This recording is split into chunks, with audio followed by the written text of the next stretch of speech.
If we didn't have 4,000 turnovers against the Grizzlies, we probably could have won that game. It was pretty close towards the end until Jamoran scored like 30 points. Even after that, they were only leading by like what 10 points, 8 points, and just we got to move on. An OKC game, Lakers against OKC game is more important than the Grizzlies game, and I believe we could win this game. A lot easier opponent than the Grizzlies.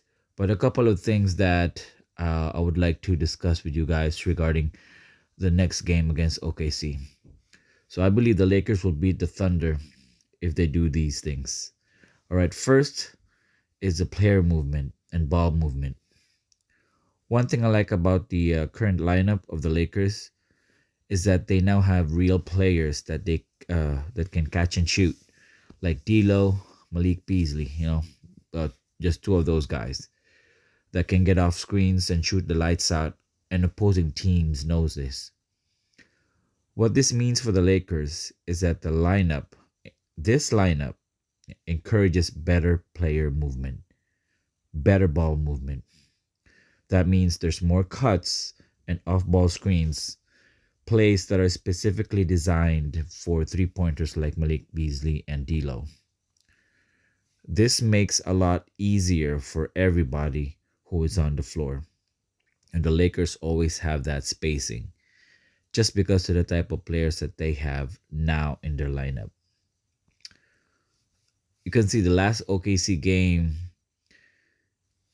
in half court, the Lakers offense is stagnant. With Schroeder and Beverly in the backcourt, they're not really a threat from the outside, not like Malik Beasley, D'Lo. Teams are not chasing them all over the court. Plus another thing, the release is super slow, like hella slow. Even if they beat their defenders to an open shot, they can still recover with a slow ass shot. They could always catch up to them.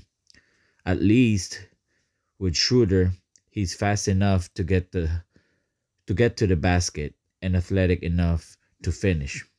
But when it comes to Beverly though, in offense, forget about it.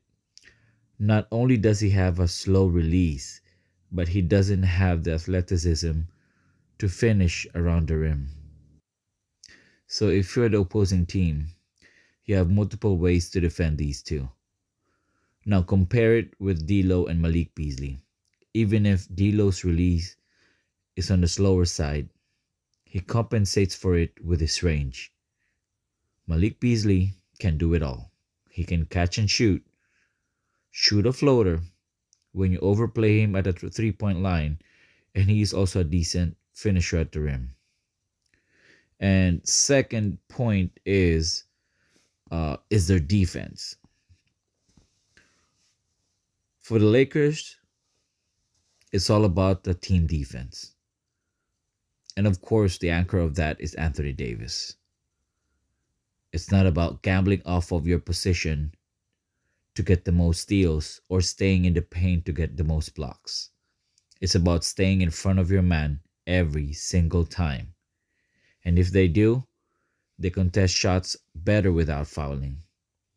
If they get beat, which usually happens because of the Damian Lillards and the Klay Thompsons and the Steph Currys of the league, the Lakers are well coached and disciplined and smart enough to rotate and recover and help their teammates out.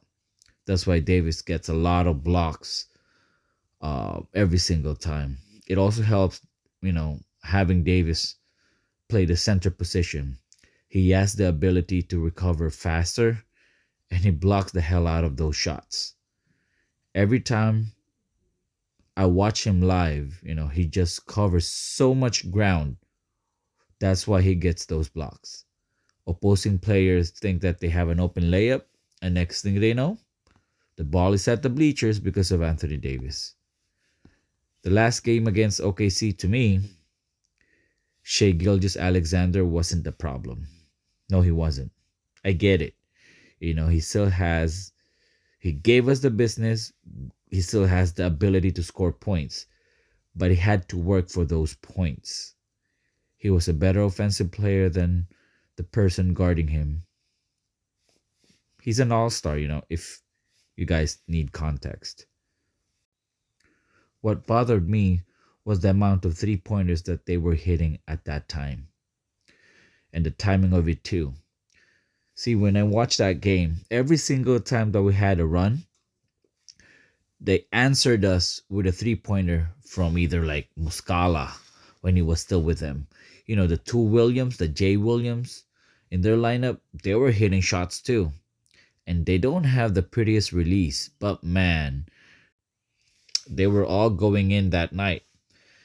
So hopefully the Lakers watch the game again and give our guys a better game plan. For me, I would rather have Shea get 50 and just have the Lakers attached to those shooters all the time. I trust Vanderbilt to be on Shea's hips all game long, like what he did with Luka a couple of games ago.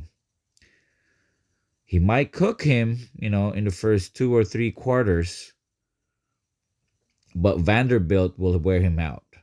And as soon as he does, he will start missing those shots. Shea will start missing. He doesn't have a reliable three-pointer.